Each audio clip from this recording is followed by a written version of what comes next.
A Father. Short story by Anton Chekhov. I admit I have had a drop. You must excuse me.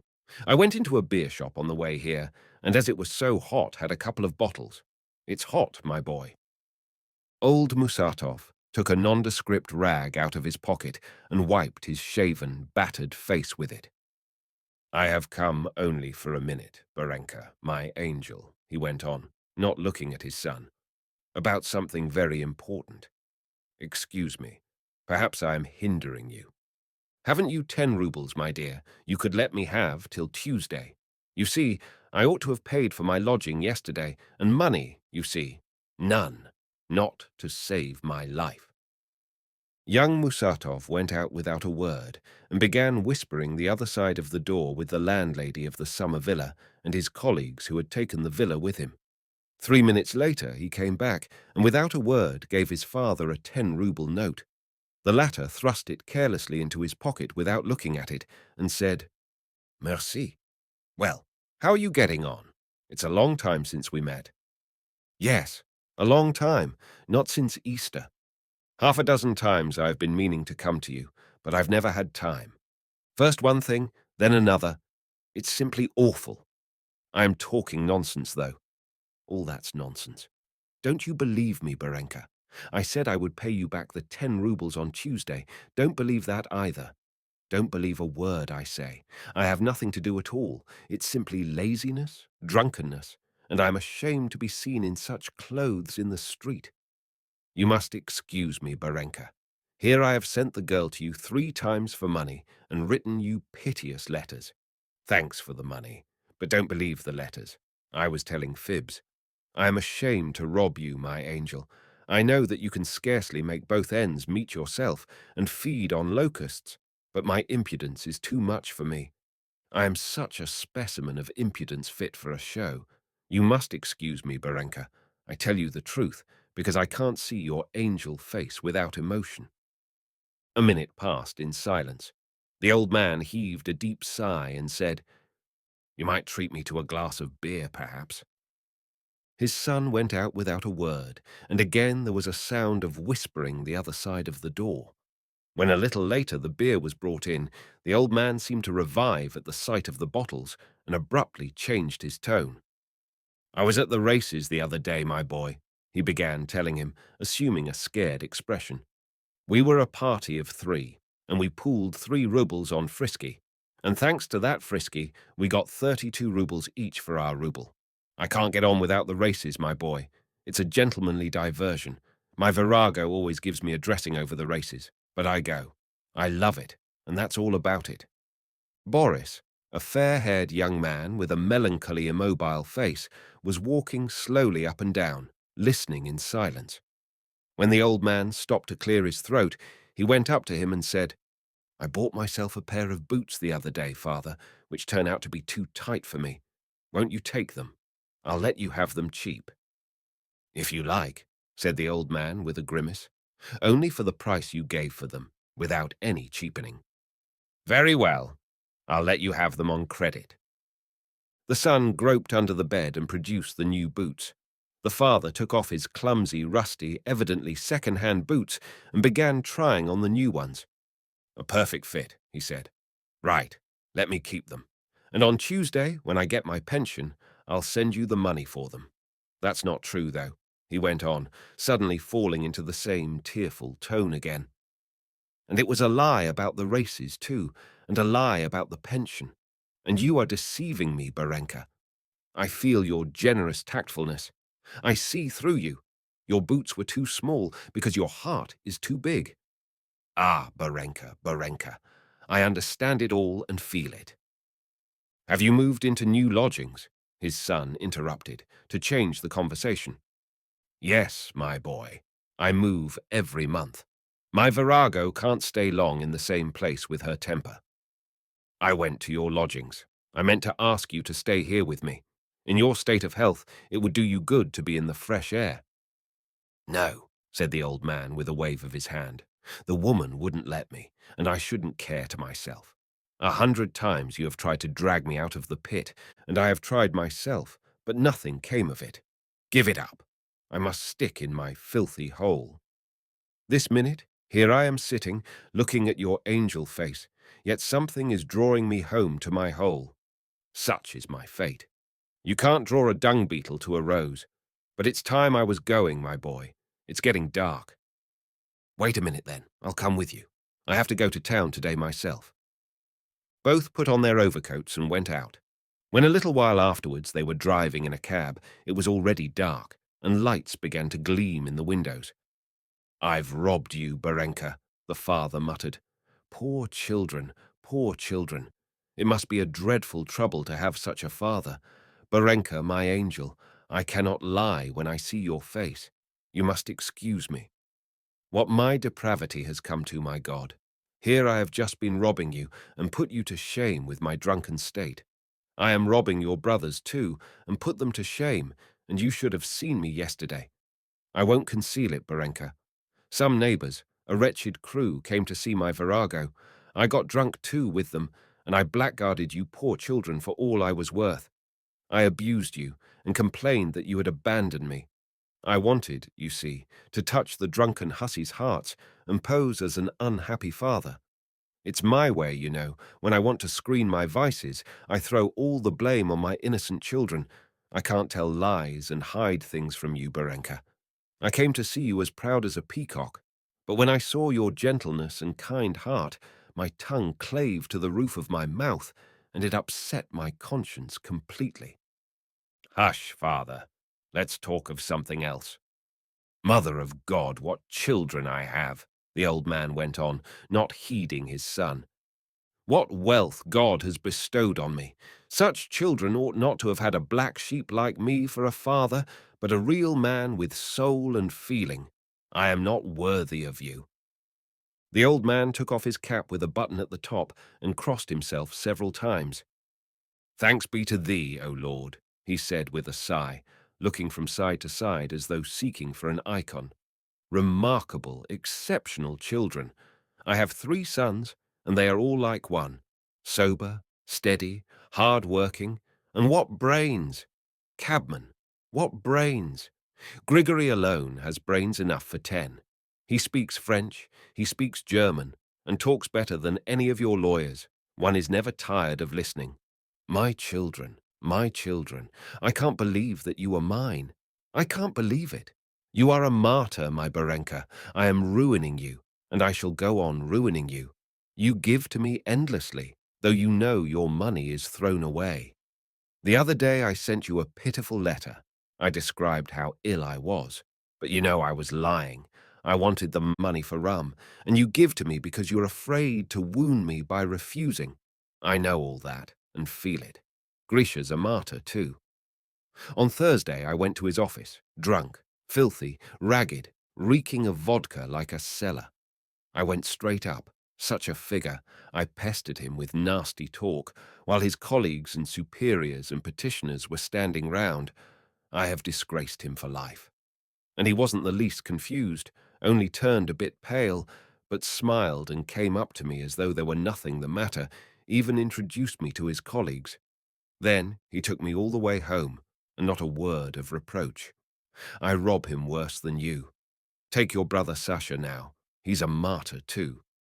He married, as you know, a colonel's daughter of an aristocratic circle, and got a dowry with her. You would think he would have nothing to do with me. No, brother, after his wedding, he came with his young wife and paid me the first visit. In my hole, upon my soul. The old man gave a sob and then began laughing. And at that moment, as luck would have it, we were eating grated radish with kvass and frying fish, and there was a stink enough in the flat to make the devil sick. I was lying down. I'd had a drop my virago, bounced out at the young people with her face crimson. It was a disgrace, in fact. But Sasha rose superior to it all. Yes, our Sasha is a good fellow, said Boris. The most splendid fellow. You are all pure gold, you and Grisha and Sasha and Sonia. I worry you, torment you, disgrace you, rob you, and all my life I have not heard one word of reproach from you. You have never given me one cross look. It would be all very well if I had been a decent father to you, but as it is, you have had nothing from me but harm. I am a bad, dissipated man. Now, thank God, I am quieter, and I have no strength of will. But in old days, when you were little, I had determination, will. Whatever I said or did, I always thought it was right. Sometimes I'd come home from the club at night, drunk and ill-humoured, and scold at your poor mother for spending money. The whole night I would be railing at her, and think it the right thing too. You would get up in the morning and go to school, while I'd still be venting my temper upon her. Heavens! I did torture her, poor martyr. When you came back from school and I was asleep, you didn't dare to have dinner till I got up. At dinner again, there would be a flare-up. I dare say you remember. I wish no one such a father. God sent me to you for a trial. Yes, for a trial. Hold out, children, to the end. Honour thy father, and thy days shall be long. Perhaps for your noble conduct, God will grant you long life. Cabman, stop. The old man jumped out of the cab and ran into a tavern. Half an hour later he came back, cleared his throat in a drunken way, and sat down beside his son. "Where's Sonia now?" he asked. "Still at boarding school?" "No, she left in May and is living now with Sasha's mother-in-law." "There," said the old man in surprise. "She is a jolly good girl. So she is following her brother's example. Ah, Berenka, she has no mother, no one to rejoice over her. I say, Berenka, does she know how I am living? Eh?" Boris made no answer. 5 minutes passed in profound silence. The old man gave a sob, wiped his face with a rag, and said, "I love her, Berenka. She's my only daughter, you know, and in one's old age there is no comfort like a daughter. Could I see her, Berenka?" "Of course, when you like." "Really? And she won't mind?" "Of course not. She has been trying to find you so as to see you." "Upon my soul! What children! Cabman, eh? Arrange it, Berenka, darling. She is a young lady now, delicatesse, consommé, and all the rest of it in a refined way, and I don't want to show myself to her in such an abject state. I'll tell you how we'll contrive to work it. For 3 days I will keep away from spirits, to get my filthy, drunken phiz into better order. Then I'll come to you, and you shall lend me for the time some suit of yours. I'll shave and have my hair cut, then you go and bring her to your flat. Will you? Very well. Cabman, stop!"